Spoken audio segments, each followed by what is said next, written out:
ನಮಸ್ತೆ ಫ್ರೆಂಡ್ಸ್, ಮನೋಲ್ಲಾಸ ಚಾನಲ್ಗೆ ಸ್ವಾಗತ. ನಾನಿವತ್ತು ನಿಮಗೆ ಶ್ರದ್ಧೆಯಿಂದ ಜ್ಞಾನ ಯಾವ ರೀತಿ ಪ್ರಾಪ್ತಿ ಮಾಡ್ಕೋಬೋದು, ನಮ್ಮಲ್ಲಿ ಶ್ರದ್ಧೆ ಅನ್ನೋದು ಎಷ್ಟರ ಮಟ್ಟಿಗಿದ್ದರೆ ಜ್ಞಾನ ತಾನಾಗಿ ತಾನೇ ಬರುತ್ತೆ ಅನ್ನೋದನ್ನು ನಾವು ತಿಳ್ಕೊಳ್ಳೋಣ ಕತೆ ಮೂಲಕ.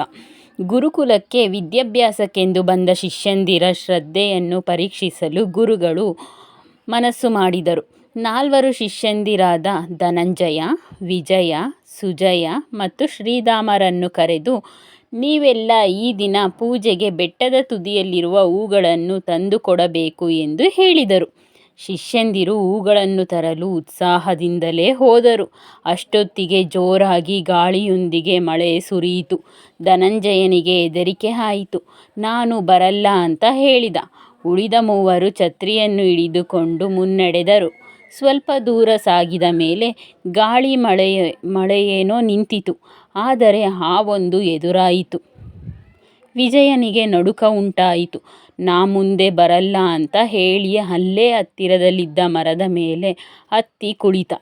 ಉಳಿದ 2 ಹಾವು ತನ್ನ ಪಾಡಿಗೆ ಹೋಗುವುದನ್ನು ಕಾದು ಆನಂತರ ಮುನ್ನಡೆದರು.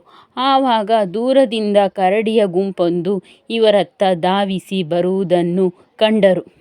ಕೂಡಲೇ ಅಲ್ಲೇ ಇರುವ ಪೊದೆಯ ಹಿಂದೆ ಅವಿತು ಕುಳಿತುಕೊಂಡರು. ಕರಡಿಯ ಗುಂಪು ಮುಂದೆ ಹೋಯಿತು.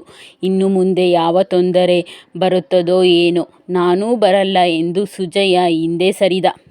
ಶ್ರೀಧಾಮ ಮಾತ್ರ ಧೃತಿಗೆಡದೆ ಗುರುವನ್ನು ಮನದಲ್ಲೇ ಪ್ರಾರ್ಥಿಸುತ್ತಾ ದಿಟ್ಟತನದಿಂದ ಬೆಟ್ಟದ ತುದಿಗೆ ತಲುಪಿದ. ಗುರುಗಳು ಹೇಳಿದ ಹೂಗಳನ್ನು ಗಿಡದಿಂದ ಕೀಳಿ ತಾನು ತಂದಿದ್ದ ಬುಟ್ಟಿಯೊಳಗೆ ತುಂಬಿದ.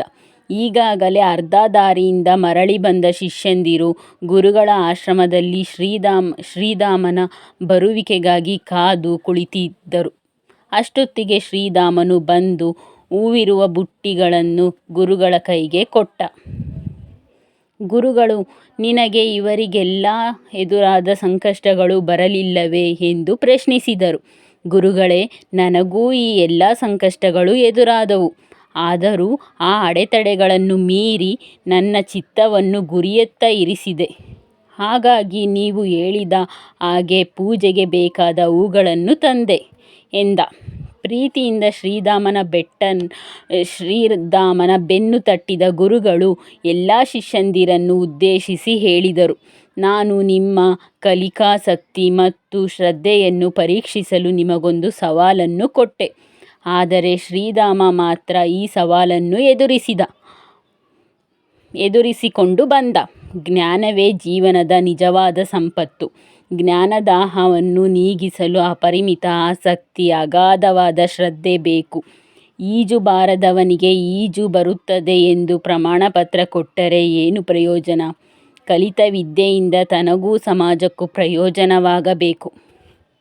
ವಿದ್ಯೆಯನ್ನು ಕರಗತ ಮಾಡಿಕೊಂಡು ಅದನ್ನು ಜೀವನದಲ್ಲಿ ಅಳವಡಿಸಿಕೊಂಡಾಗ ಜೀವನ ಸಾರ್ಥಕ ಎಂದ ಗುರುಗಳು ವಿದ್ಯಾಭ್ಯಾಸದ ಮಹತ್ವವನ್ನು ಎಲ್ಲ ಶಿಷ್ಯಂದರಿಗೆ ಮನವರಿಕೆ ಮಾಡಿದರು.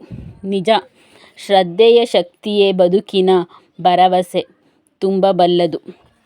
ಕೇಳಿದ್ರಲ್ಲ ಫ್ರೆಂಡ್, ಗುರುಗಳು ಮತ್ತು ಶಿಷ್ಯಂದಿರ ಕತೆ ಹೇಗಿತ್ತು ಅಂತ ಹೇಳ್ಬಿಟ್ಟು.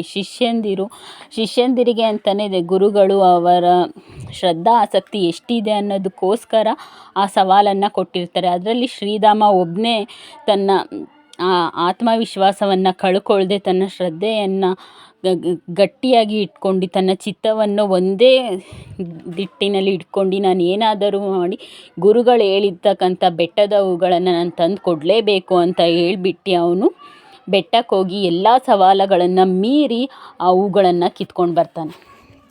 ಆವಾಗ ಗುರುಗಳು ಅವನಿಗೆ ಕೊಂಡಾಡ್ತಾರೆ. ಇವನಲ್ಲಿ ಇರ್ತಕ್ಕಂಥ ಶ್ರದ್ಧೆಯನ್ನು ಎಲ್ಲರಿಗೂ ಹೇಳ್ತಾರೆ. ಹಾಗೆ ನೀವು ಜೀವನದಲ್ಲಿ ಎಂಥ ಕಷ್ಟಗಳೇ ಬರ್ಬೋದು, ನೀವು ಅಂದ್ಕೊಂಡಿದ್ದನ್ನು ಸಾಧಿಸದೆ ಬಿಡಬೇಡಿ. ಏಕೆಂದರೆ ಕಷ್ಟಗಳನ್ನು ಮೀರಿ ನಾವು ಸಾಧಿಸಿದಾಗ ನಮಗೆ ಬರ್ತಕ್ಕಂಥ ಖುಷಿ, ಸಂತೋಷ, ಆ ಹೆಮ್ಮೆ, ಆ ಹೆಸರು ಯಾವತ್ತೂ ಹೋಗೋದಿಲ್ಲ. ನೀವು ನಮಗೆ ಕಷ್ಟ ಆಗಿದೆ, ನನಗೆ ಈ ಥರ ಕಷ್ಟ ಬಂತು ಅಂತ ಯಾವತ್ತೂ ಸರಿಯಕ್ಕೆ ಹೋಗಬೇಡಿ. ಅದನ್ನು ನೀವು ಅಂದ್ಕೊಂಡಿರ್ತಕ್ಕಂಥದ್ದನ್ನು ಸಾಧಿಸ್ತೀರಾ. ಎಲ್ಲ ಕಷ್ಟಗಳನ್ನು ಮೀರಿ ಸಾಧನೆ ಮಾಡೋವಂಥ ಶಕ್ತಿ ಎಲ್ಲರಿಗೂ ಕೊಟ್ಟಿರ್ತಾನೆ. ಅದನ್ನು ನೀವು ಮುಟುಕುಗೊಳಿಸಬೇಡಿ. ಅರ್ಧದಲ್ಲೇ ನೀವು ಅದನ್ನು ನಿಲ್ಲಿಸೋಕ್ಕೆ ಹೋಗಬೇಡಿ. ಎಲ್ಲರಿಗೂ ಒಳ್ಳೆಯದಾಗಲಿ. ಶುಭ ದಿನ. ನನ್ನ ಕಥೆಗಳು ನಿಮಗೆ ಇಷ್ಟವಾದಲ್ಲಿ ಪ್ಲೀಸ್ ನನ್ನ ಕಥೆಗಳಿಗೆ ಲೈಕ್ ಮಾಡಿ, ಶೇರ್ ಮಾಡಿ, ಸಬ್ಸ್ಕ್ರೈಬ್ ಮಾಡಿ, ಸಪೋರ್ಟ್ ಮಾಡಿ. ಧನ್ಯವಾದಗಳು. ಎಲ್ಲರಿಗೂ ಶುಭವಾಗಲಿ.